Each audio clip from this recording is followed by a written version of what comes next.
ଓମ୍ ଶାନ୍ତି। ମନୁଷ୍ୟରୁ ଦେବତା ହେବାର ମହାନ ଶିକ୍ଷାକୁ ପ୍ରାପ୍ତ କରୁଥିବା ଜ୍ଞାନସାଗର ପରମାତ୍ମା ପିତାଙ୍କର ଶ୍ରେଷ୍ଠ ଆତ୍ମିକ ସନ୍ତାନମାନଙ୍କୁ ଶୁଭ ସକାଳର ଶୁଭ ଅଭିନନ୍ଦନ ଜଣାଇ ଆଜିର ପ୍ରଭୁ ଚିନ୍ତନର ଆଲୋଚନାକୁ ମୁଁ ସମସ୍ତଙ୍କୁ ସ୍ୱାଗତ ଜଣାଉଛି। ଜଣେ ଅଧ୍ୟାପକ ନୂଆ ନୂଆ ହୋଇ ଈଶ୍ୱରୀୟ ବିଶ୍ୱବିଦ୍ୟାଳୟକୁ ଆସୁଥାନ୍ତି।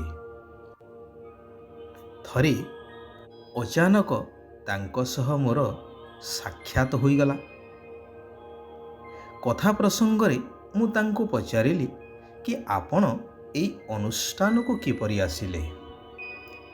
ସେ ତାଙ୍କର ସୁନ୍ଦର ଅନୁଭୂତିଟିଏ ବଖାଣି ବସିଲେ।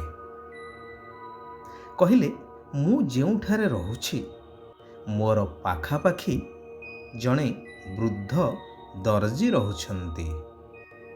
ମୁଁ ପ୍ରତ୍ୟହ ନିତ୍ୟକର୍ମ ସାରି ଦେଖେ ପାଖାପାଖି 8ଟା ବେଳେ ତାଙ୍କୁ ଡାଏରୀ ପେନ୍ ଧରି କେଉଁଠାରୁ ଫେରିବାର।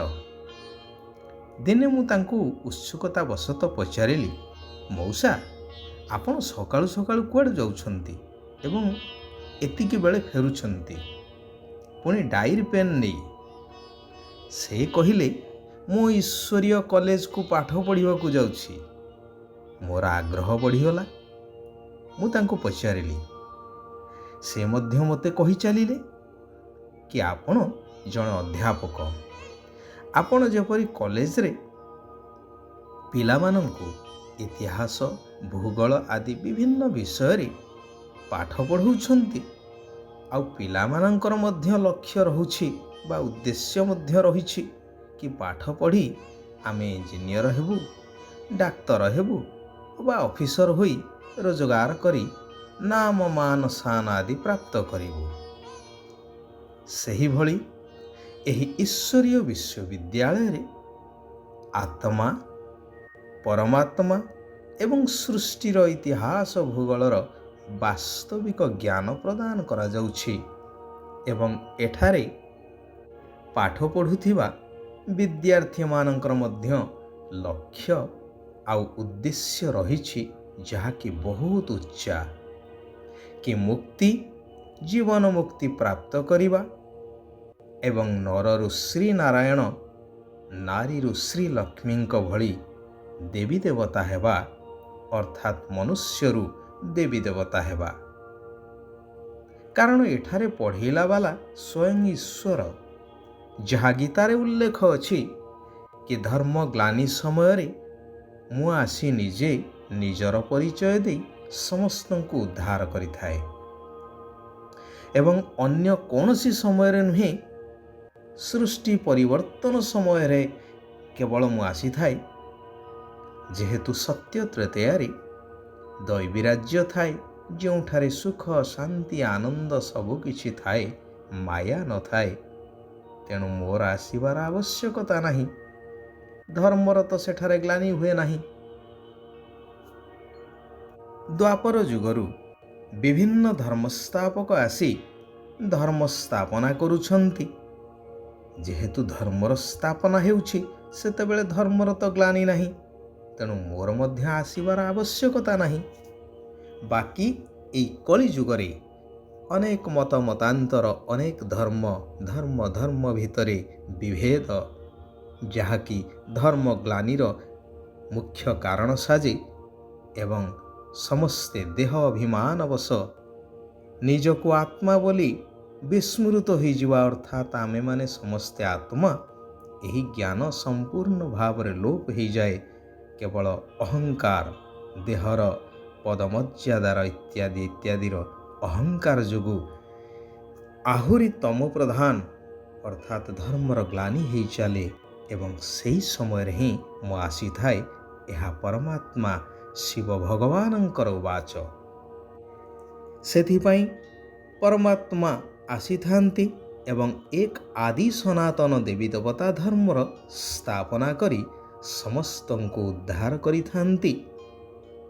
ଅଧ୍ୟାପକ ଜଣକ ଏ କଥା କହୁ କହୁ ନିଜର ଭାବନା ମଧ୍ୟ ମୋ ଆଗରେ ପ୍ରକାଶ କରି କହିଲେ କି ମୋତେ ଆନନ୍ଦ ଏବଂ ଆଶ୍ଚର୍ଯ୍ୟ ମଧ୍ୟ ଲାଗିଲା କି ଜଣେ ସାଧାରଣ ବୃଦ୍ଧ ଦରଜୀ ଯିଏକି ଅଧିକା ପାଠ ମଧ୍ୟ ପଢ଼ିନାହାନ୍ତି ଏତେ ବାସ୍ତବିକ ଏବଂ ଉଚ୍ଚତର ଆତ୍ମଜ୍ଞାନ କଥା କହିପାରୁଛନ୍ତି ଯାହା ମୁଁ ଜଣେ ଅଧ୍ୟାପକ ହୋଇ ମଧ୍ୟ ଜାଣିନାହିଁ। ତେବେ ସେ ଯେଉଁ ଅନୁଷ୍ଠାନକୁ ଯାଉଛନ୍ତି ତାହା କେତେ ମହାନ ହେଇନଥିବ। ଏଇ କଥା ଭାବି ମୁଁ ଆସିଥିଲି ଏବଂ ମୋ ଭାବନା ଠାରୁ ମଧ୍ୟ ବହୁତ ଅଧିକ କିଛି ବର୍ତ୍ତମାନ ସୁଦ୍ଧା ଏହି ପ୍ରଜାପିତା ବ୍ରହ୍ମାକୁମାରୀ ଈଶ୍ୱରୀୟ ବିଶ୍ୱବିଦ୍ୟାଳୟରୁ ଦୈନନ୍ଦିନ ପ୍ରାପ୍ତ କରିପାରୁଛି ଏବଂ ଜୀବନର ବାସ୍ତବତାକୁ ଉପଲବ୍ଧି କରି ସବୁ ପରିସ୍ଥିତିରେ ଆନନ୍ଦରେ ରହିପାରୁଛି। ନିରାକାର ଭଗବାନ କହୁଛନ୍ତି, ମଧୁର ସନ୍ତାନଗଣ, ଏହା ମନୁଷ୍ୟରୁ ଦେବତା ବା ନରରୁ ନାରାୟଣ ହେବାର ଈଶ୍ୱର ପିତାଙ୍କର ବିଶ୍ୱବିଦ୍ୟାଳୟ ଅଟେ।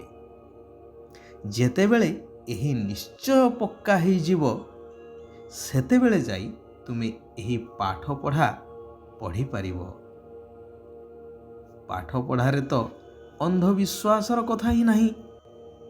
ତେବେ ପ୍ରଥମେ ପକ୍କା ନିଶ୍ଚୟ ହେବା ଦରକାର।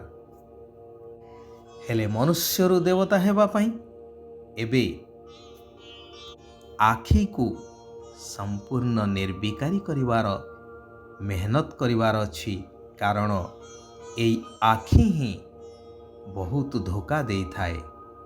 ତା ସହିତ ମଧୁର ହେବାର ପୁରୁଷାର୍ଥ କରିବା ମଧ୍ୟ ଆବଶ୍ୟକ।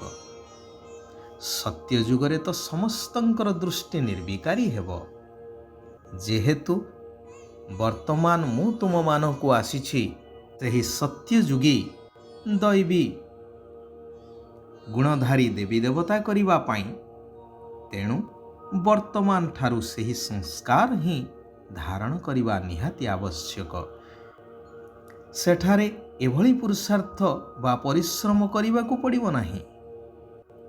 ଏହି ପତିତ ଶରୀର ପତିତ ଦୁନିଆରେ ତୁମେମାନେ ଆତ୍ମା ଭାଇ ଭାଇ ଏହି ନିଶ୍ଚୟ ରଖି ଆଖିକୁ ନିର୍ବିକାରୀ କରିବାର ପୁରୁଷାର୍ଥ କରିବା ଦରକାର।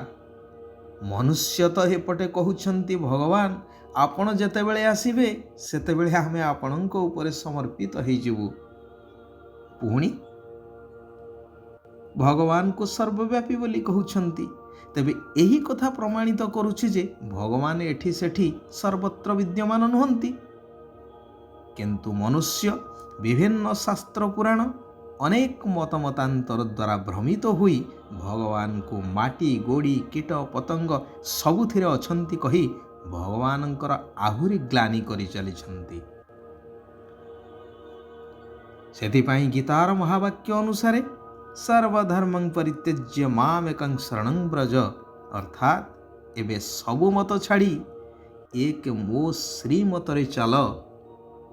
ଏହି ପୁରୁଣା ଦୁନିଆ ଠାରୁ ବେହଦର ସନ୍ନ୍ୟାସ କରିବାର ଅଛି ବର୍ତ୍ତମାନ, କାରଣ ଏହି ଦୁନିଆ ଏବେ ସମ୍ପୂର୍ଣ୍ଣ ପରିବର୍ତ୍ତନ ହେବାକୁ ଯାଉଛି ବା ସମ୍ପୂର୍ଣ୍ଣ ବିନାଶ ହେବାକୁ ଯାଉଛି। ଶରୀର ନିର୍ବାହ ଅର୍ଥେ କର୍ମ କରି ମଧ୍ୟ ସଂସାର ସମ୍ଭାଳି ପରିବାର ଆଦିକୁ ପୋଷି କେବଳ ଆତ୍ମିକ ଯାତ୍ରାରେ ରହିବାକୁ ହେବ, ଅର୍ଥାତ୍ ବୁଦ୍ଧିକୁ ପରମାତ୍ମାଙ୍କ ସହିତ ଲଗେଇ ରଖିବାର ଅଭ୍ୟାସ କରିବାର ଅଛି। ନିଜର ଲକ୍ଷ୍ୟ ଏବଂ ଉଦ୍ଦେଶ୍ୟକୁ ବୁଦ୍ଧିରେ ରଖି ବହୁତ ମିଠା ହେବାର ଅଛି। ଶିବ ବାବା ବରଦାନ ଦେଉଛନ୍ତି କି ପ୍ରତି ପାଦରେ ପଦମର ଅର୍ଥାତ୍ ଅଥାହ ରୋଜଗାର ଜମା କରୁଥିବା ବୁଦ୍ଧିମାନ ଜ୍ଞାନୀ ତୁ ଆତ୍ମା ଭବ। ବୁଦ୍ଧିମାନ ଜ୍ଞାନୀ ଆତ୍ମା ତାଙ୍କୁ କୁହାଯିବ ଯିଏ ପ୍ରଥମେ ଚିନ୍ତା କରେ ତାପରେ କର୍ମ କରେ। ତେଣୁ ସଂକଳ୍ପ ରୂପୀ ଭୋଜନକୁ ପ୍ରଥମେ ଚେକ୍ କର ତାପରେ କାର୍ଯ୍ୟକାରୀ କର।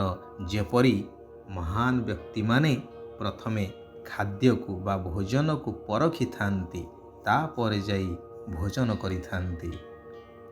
ବାବା ଏବଂ ସମସ୍ତଙ୍କର ଆଶୀର୍ବାଦର ବିମାନରେ ଉଡ଼ୁଥିବା ଆତ୍ମା ହିଁ ଉଡ଼ନ୍ତା ଯୋଗୀ ଅଟନ୍ତି। ଆଚ୍ଛା, ଆଜି ପାଇଁ এইଠାରେ ଆମେମାନେ ବିରାମ ନେବା। ଓମ୍ ଶାନ୍ତି, ଓମ୍ ଶାନ୍ତି, ଓମ୍ ଶାନ୍ତି।